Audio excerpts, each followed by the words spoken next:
getting into this episode of GH, I enjoyed Carly's scene with Jack Brennan for the simple fact that Jack did something I didn't expect him to do, and I loved it. It was perfect because Carly kept sitting there bitching, talking about, oh, they're not compatible and this, that, and the other. He's telling her basically that he wants a commitment, because I know she's not into the whole casual thing. She made that abundantly clear. She's not into, flings, hookups, all that type of stuff. She wants romance. Like, she wants a connection. She wants love. She wants that, a commitment. He told her, that's what I want. And she gonna sit there and say, no, no, you don't. How you gonna tell that man what he wants? Like, how do you tell him what he wants?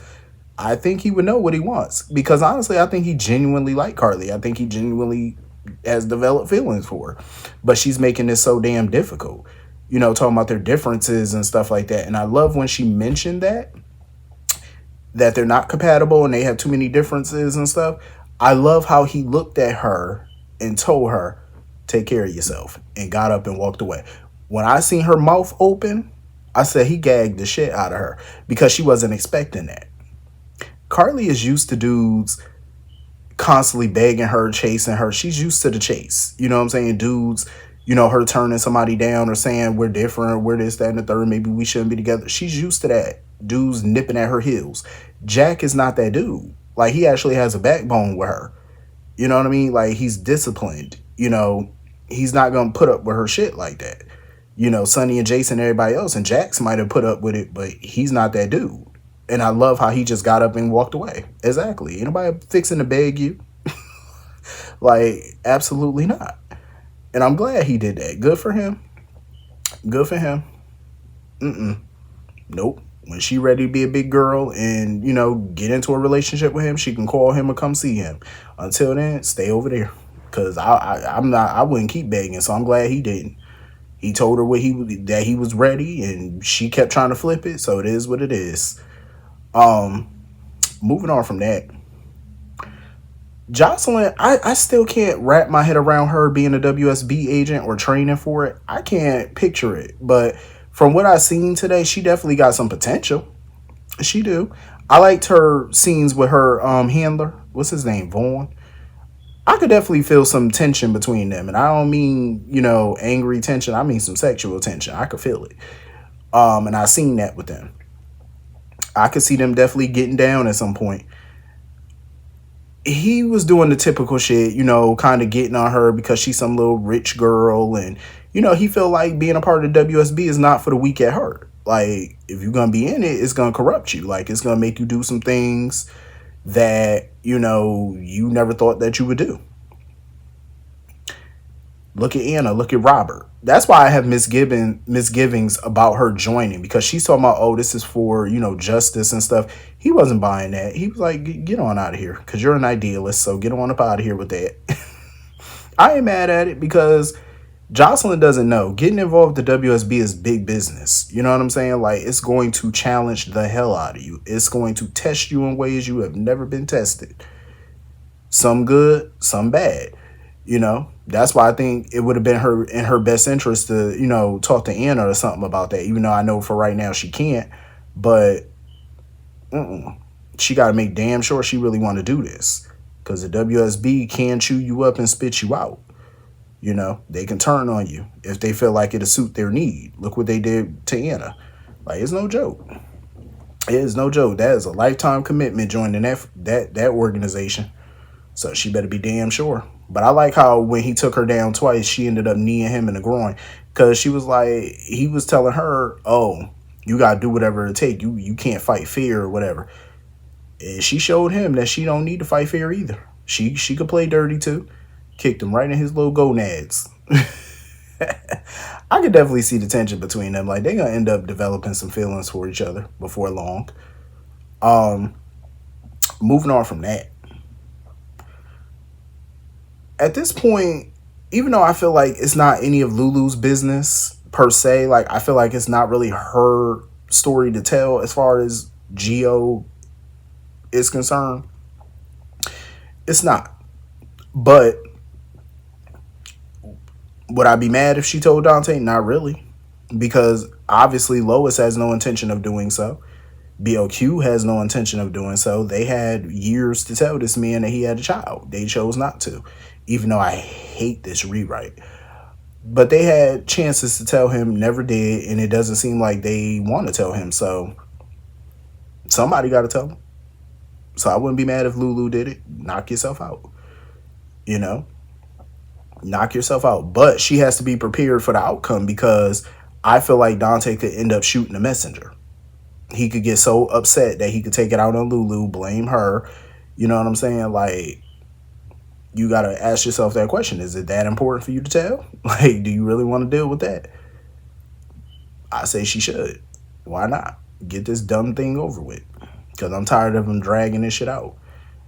BOQ didn't even know she had a son either. Like, she didn't really know what the gender was and stuff. So she was surprised that she had a son. Like, she was genuinely shocked.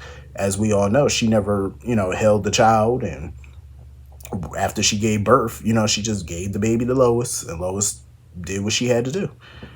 I'm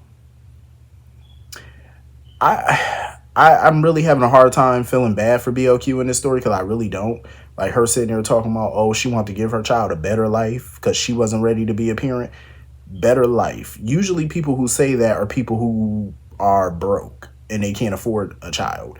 She came from a wealthy family. If she wasn't ready to take care of the child, obviously Edward and the rest of the Quartermains would have done so. They would have raised the child up. You know what I'm saying? Like, they would have taken care of that instead of her giving the child away. She didn't have to do all of that. So I really have a hard time feeling bad for her on that front. It's not like you were penniless, living in the streets. And she wants to sit there and talk about, oh, if she would have told Dante, he would have took that choice away from her. You're damn right. Because let me tell you something. Whatever she chose to do with that child while she was pregnant was her business. Whether in terms of keeping it or getting an abortion, that was her business. Dante couldn't have a say on that. But once she gave birth to that child, hell yeah, he had a say. As far as adoption was concerned, yes, he did have a say. Absolutely. Absolutely. And she took that away from him. So I could definitely see Dante going off on her, as he should. He should be going off on Lois as well. And I feel like Sonny and Ned should be going off on Lois too, because for her to sit here and pick and choose when she want to be honest about something is very laughable. And, at the end of the day, Ned is starting to pick up that something is going on with her. Because I totally agree with him. All of a sudden, she's cool with Gio taking money from Sonny for his education. Not too long ago, she was pissed when Sonny was talking about investing in a record label for BLQ. She had none of it. She didn't want anything to do with that. She didn't want her daughter nowhere near Sonny's money. But now all of a sudden, oh, his money's accepted. Please. I hope Ned go to hell off on her. Because Ned was making valid points. Because I can't blame Ned for feeling how he feel. Because we all know he's not a Sonny fan, of course. But he made a valid point. Like, he's worried about Gio following Sonny's footsteps. Like, he might feel indebted to him and may want to join his business to thank him or help him out, do him a favor one day that may be criminal, just to help him out. So I get where Ned is coming from. This is going to be so interesting when they find out that Gio is BLQ's son, because the dynamic is going to get even crazier, because now Ned shares a grandson with Sonny Corinthos. So I know he's not going to be thrilled about that. And I know Tracy's not going to be happy that her grandson is also the grandson of Sonny. She's not going to be thrilled with that either. Because shit, look at Monica. Like, her grandson is Sonny's son. Her great-grandchildren are his grandkids. You know what I'm saying? So the Quartermains and Corinthoses are so intertwined. They're about to get intertwined even further. So I know they're not going to be thrilled about this. It's going to be funny as hell when Tracy and Ned find out. But I can't stand, honestly, how everybody's trying to absolve Sonny. Because Sonny's basically, considering stepping back from Gio, and now Lois and Dante talking about, oh, Tracy was wrong, you shouldn't step back. Let me tell you something. I feel like Sonny is generous with his money, and I'm glad that he is generous and he likes to help people who can't afford things, pay for their education and stuff. I think that's very nice of him. But it's funny how these same people, Carly, Lois, Dante, they all say, "Oh, he shouldn't step back from Geo and whatnot," and they feel like Geo's safe around him.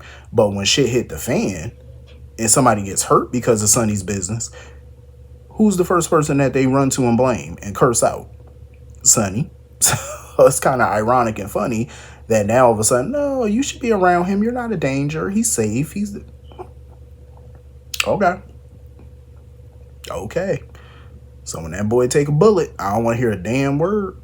I don't want to hear shit when he take a bullet. I don't want to hear not a damn thing.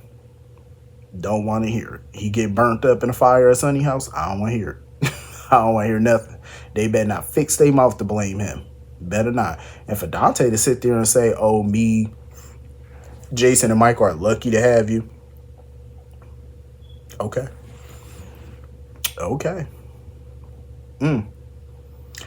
Honestly, though, I really can't wait for Dante to find out. I hope he just go the fuck off on them for keeping his son away from him for all these years, not telling him about it. I really do.